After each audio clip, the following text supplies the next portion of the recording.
I can see a liberty. From the LCDS money that's spent, I can get a benefit and thing prosper. That is how I I use the money, and the money not done just so.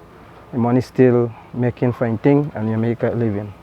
With the support, Thomas bought essential tools like a chainsaw and planting suckers to establish a thriving farm.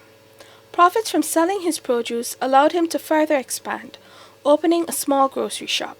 I do some for make a living in this community here, some catching crab and fishing in. That is a living we make. And then the government improve this land for us, and we get farm, and then we plant and our produce, and we do little selling, and we make we living a little more easier than was how we went. So, and I can see myself progressing that I have the planting and I sell and make a living. After we done plant and then we harvest the planting them and we do selling and we earn a little money and we open a little shop. It's right there in my place, a little flat shed. Thomas is not alone. Reynald Santiago and his wife, Juanita, also benefited from the LCDS initiative.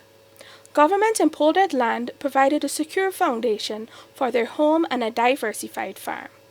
We get this place in pool, and we get a farmland, and we plant, and we plant like cassava, edu, ginger, and things like that. At least he helped me a lot.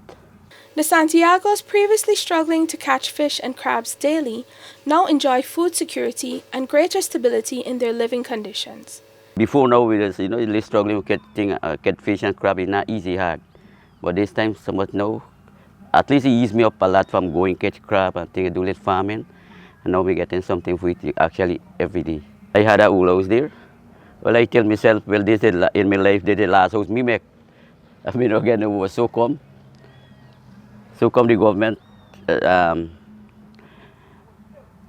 we get a new government, and so come so we hear some money coming for the community. We say, well, I'm glad we get a house again.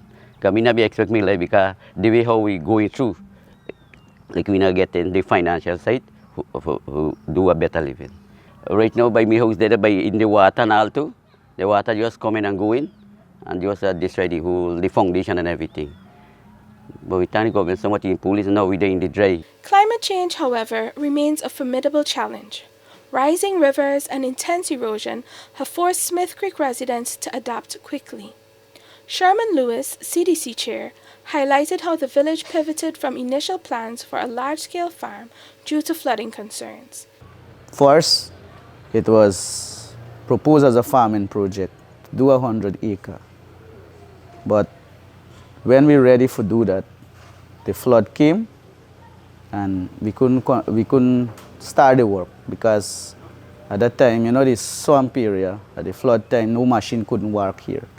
So that is how come we had a change of projects. Instead of going farming, we now go into, like we call it housing, but it was just to help to a certain part in providing what the resident would not afford.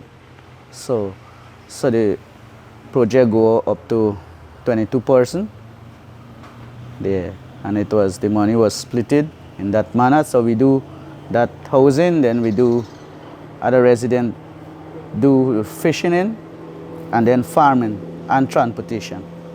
Meanwhile, Tina Lacan, a mother of 5, expressed gratitude for her new home provided by LCDS funds, emphasizing improved comfort and suitability for future electricity installation.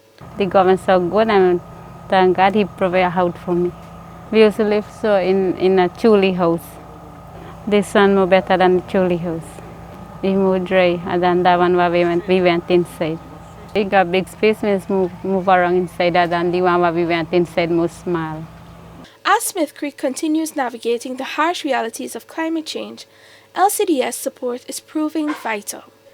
The community, grateful yet realistic, calls for sustained assistance and help with subsequent planning to secure its future. Danielle Swain for the newsroom.